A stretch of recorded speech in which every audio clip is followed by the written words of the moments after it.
Hi everybody, this is Shomit Shom and Bangladesh at the international level in football. Thanks.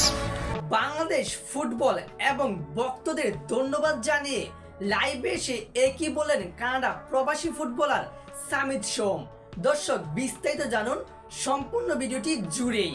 বেশ অনেকটা দিন ধরে Bangladesh football ভক্তদের নজরে ছিলেন হামজা চৌধুরী এবং সামিত সোম, যেখানে কিছুদিন আগেই ইংলিশ প্রিমিয়ার লিগের খেলোয়াড় হামজা চৌধুরী বাংলাদেশে পা রেখেছে ফুটবলের রাজপুতের মতো এবং ভক্তদের ভালোবাসায় অভিষেক হয়েছে ভারতের বিপক্ষে লাল সবুজের জার্সি গায়ে। এবং তার খেলা দেখে ভক্তরা আশা দেখছে যে বাংলাদেশ ফুটবলটা আগামীতে অনেকটা এগিয়ে যাবে। হামজা চৌধুরীর পর এইবার ভক্তদের এবং সকলের টার্গেট একজন, সেটা হচ্ছে কানাডা প্রবাসী ফুটবলার আরেকজন নক্ষত্র সামিত সোম, যে কানাডা ফুটবল প্রিমিয়ার লিগ এবং কানাডা জাতীয় দলের হয়ে খেলেছে। এবার তাকে বাংলাদেশের হয়ে খেলার জন্য দেশে আনা হচ্ছে খুব দ্রুতই, যেখানে সে অলরেডি ফিফার অনুমতি পেয়ে গেছে এবং কি সে কানাডা দেশের অনুমতি পেয়েছে।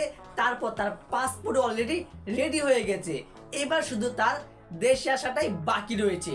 ঠিক সম্ভাবনা রয়েছে যে আগামী মাসে জুন মাসে যখন বাংলাদেশ এশিয়ান কাপে বাছাই পড়বে, একটা ম্যাচ রয়েছে সিঙ্গাপুরের বিপক্ষে, সেই ম্যাচে অভিষেক হতে পারে সামিত সোমের। তবে তার আগে আজ এক ভিডিও বার্তায় দেওয়া সেই সামিত সোম বাংলাদেশ ভক্ত এবং ফুটবলকে ধন্যবাদ জানিয়ে যা কিছু বলেছে তার দর্শক আমি আপনাদের স্ক্রিনে এক নজরে লিখে দেখিয়ে দিচ্ছি, কেন তিনি সকল কথাই ইংলিশে বলেছেন।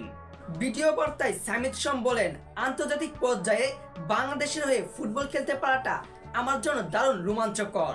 সবাইকে তাদের অসাধারণ সমর্থনের জন্য ধন্যবাদ। ধন্যবাদ তাদেরকে যারা প্রক্রিয়া দ্রুত করতে সাহায্য করেছেন আর বাংলাদেশের হয়ে খেলা সম্ভব করে তুলেছেন। ধন্যবাদ। এবং সকলেই প্রত্যাশা যে হামজা চৌধুরী এবং সামিত সোম, তারপর রয়েছে ফামিদুল ইসলাম, সকল বিদেশি ফুটবলাররা একত্রে হয়ে দেশের জন্য লড়াই করে বাংলাদেশ ফুটবলটাকে ঠিক নিচের থেকে উপরে উঠিয়ে নিয়ে যাবে।